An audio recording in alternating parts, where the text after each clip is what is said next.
On attendait beaucoup de la réalisation de cette ligne à grande vitesse.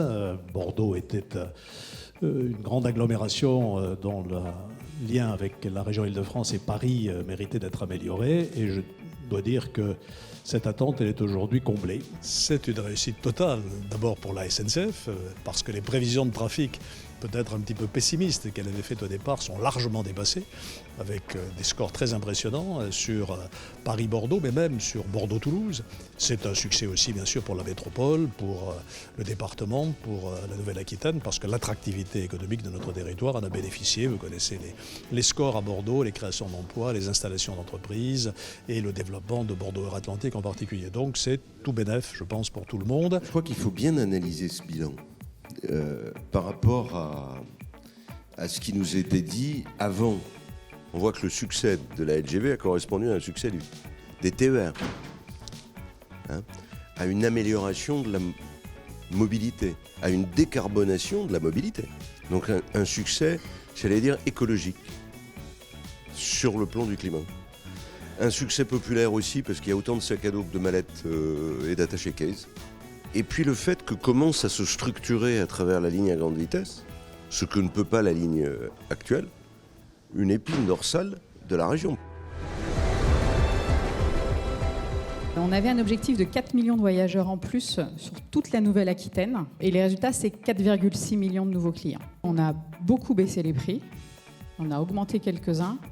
Et au final, le prix moyen du passager entre Paris et la Nouvelle-Aquitaine, et principalement entre Paris et Bordeaux aujourd'hui, est le même qu'avant la ligne à grande vitesse. C'est un succès en termes de trafic. En particulier, on est allé chercher des gens qui n'avaient jamais pris de TGV, jamais pris la grande vitesse, voire jamais imaginé. Et ça, c'est l'effet Ouigo.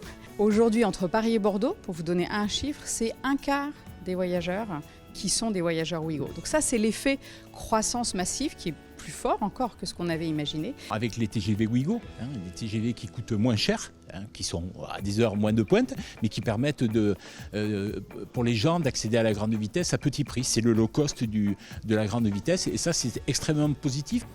Et en taux de régularité sur la première année, on a 94% des trains qui sont à l'heure sur la ligne. Le succès est largement dépassé, les chiffres ont été explosés.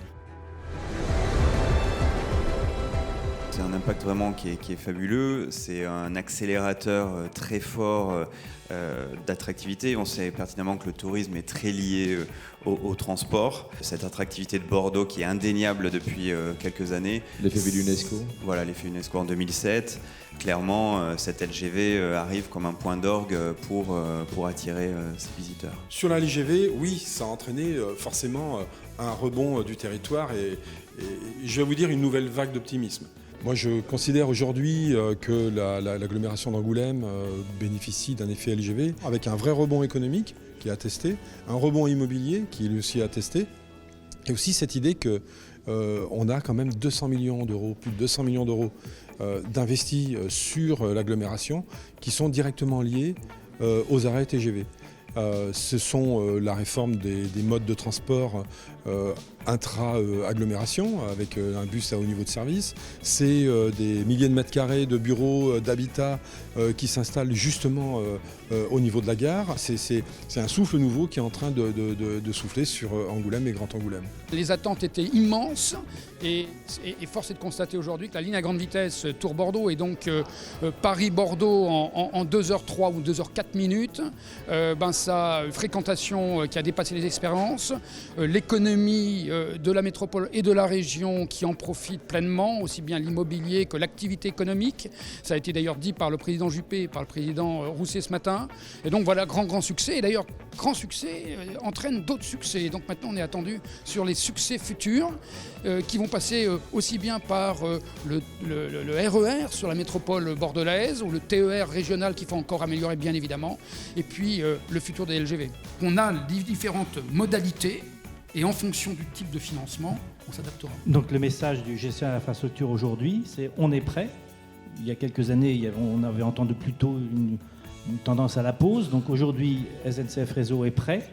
si les financements sont disponibles, est prêt à développer une ingénierie, pourquoi pas avec des contrats de partenariat, des concessions, des sociétés de projet, etc. C'est ça le message aujourd'hui ? Oui, nous sommes prêts, oui.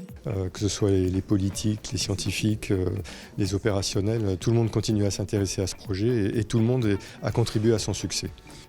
La ligne bénéficie de l'attractivité du territoire qui était venue avant la ligne et la ligne contribue à augmenter encore cette attractivité.